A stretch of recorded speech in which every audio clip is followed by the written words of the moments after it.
Hey guys, welcome back to the channel. Today we got a ton of new content, including our first 90 overall boosted X Factor card. We're going to talk about that, as well as go over all of the content that came out today. If you guys enjoyed the video, make sure you give it a like and subscribe to the channel. All right, let's get into the latest content. All right, before we get into it, I was away in New York for the Islanders phase event, so I wasn't able to record a video on this, but I feel like we got to talk about the premium Doughty pack, where you can essentially pay 250,000 coins or 5,000 points for an 89 overall Spotlight Master Set Drew Doughty.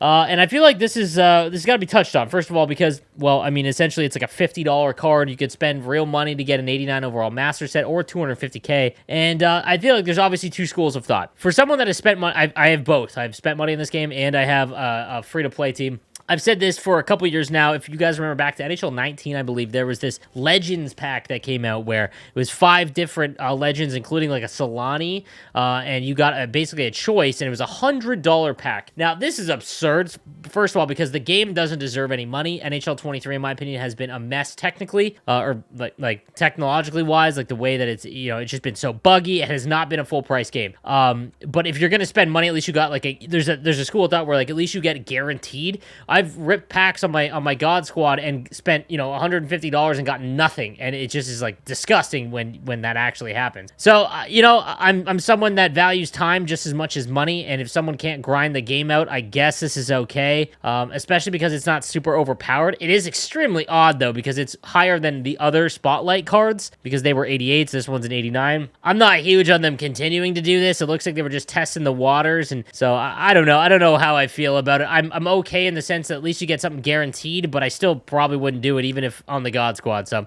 I just want to touch on that real quick. All right, let's go over some of the primetime cards. We got the 86 Nick Suzuki with Gladiator and Puck on a String, 89 speed, 89 acceleration and agility. It's got mid to high 80s shooting and only 81 on the draw. I think that if you're looking for a sentiment, there are far better options in this price range. You know, even if you're a Canadiens fan, I think he's obviously going to keep getting cards. So if I packed this one, I would probably sell it for whatever it was going for, but I have a feeling it's going to go back down for the minimum price.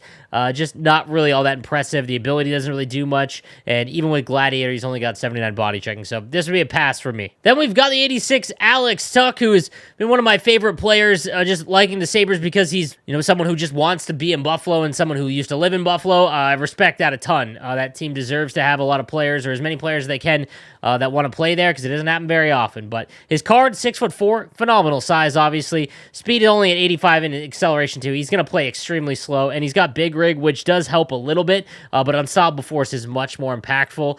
I feel like he's got a shot at getting some higher tiered cards because he's having such a good season, but there are better options for sure, even if you're looking for someone that's really, really big. Like, I think that there's, like, you know, just even bigger wingers like Svechnikov and players of that kind of size, like, they're a little bit quicker, so I'd pass on Alex Tuch. However, Tage Thompson put in 30 points in one game and got an 88, and they gave him Silver Unstoppable Force. Now, I think Silver abilities are much less impactful than the gold counterparts, and the 85 has gold Unstoppable Force, and if you've been using that card, it is nuts. Like, he just does not get knocked off the puck ever.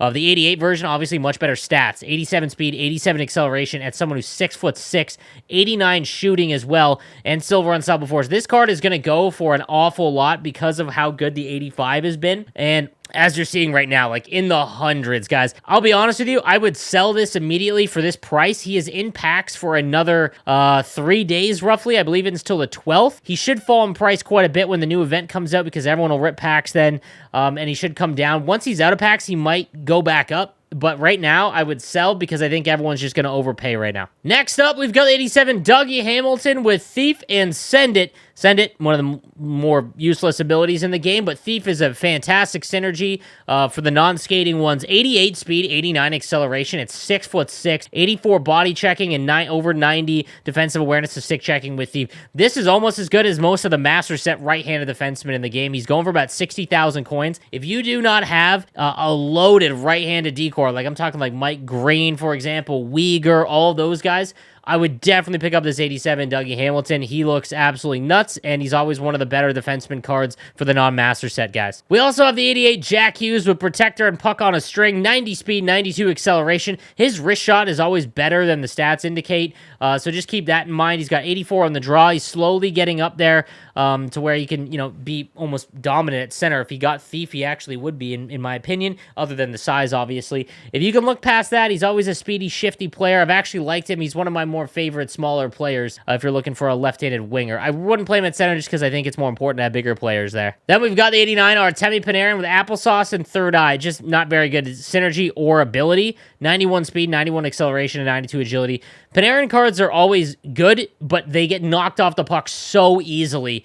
But they are very shifty. That being said, I would sell him immediately. Again, prime times will go down in value almost as the second that they come out in packs. So if you do get this 89, I would sell him. Go and look on the market what he's going for. His X Factor is one of those cards that I would not spend the power-up collectibles on upgrading. He is just going to cost so many, and you can see right here, it costs 60k or 2 power-up collectibles, and he doesn't get any speed or acceleration boost there. So again, just something to keep in mind until he gets a better ability. I mean, Thief isn't bad, but he needs multiple. Like, if you go Gladiator and maybe Booming Shot to help out with his body checking, he just gets knocked off the puck so easily. So I'd pass on the Panarin cards, unless obviously you're a Ranger fan or you're a fan of Panarin. Another card I want to bring up is his 84 Mikko Koivu, 6'7" with 85 speed and 64 aggression. Butterfly Effect seems to be a pretty good ability in the way that NHL 23 is being played. Massive goaltenders you always got to take a look at, and he might be half decent. So I just wanted to bring some attention to him. Give him a try. Let me know in the comments section down below if you do enjoy this card. Not someone I would recommend, but he might be half decent. Everyone's looking for the next Markstrom's base card because he's getting a little bit average. This could be it. Who knows? And then we got our first 90 overall non-icon card, or MSP. We've got Thief and Elite Edges. That's a phenomenal pairing on Nathan MacKinnon's card. 94 speed, 94 acceleration and agility, and 94 defensive awareness. Like, this is just a phenomenal card all the way around. A great ability. So if you're able to get him, that's pretty solid. The problem is that he is going to cost so much. I mean, if you can't get his X Factor, maybe think about it. But yeah, he's going to go for more than what most Master Set players go for. But I do think that this is a great card, and you can play him at center with that face-off rating.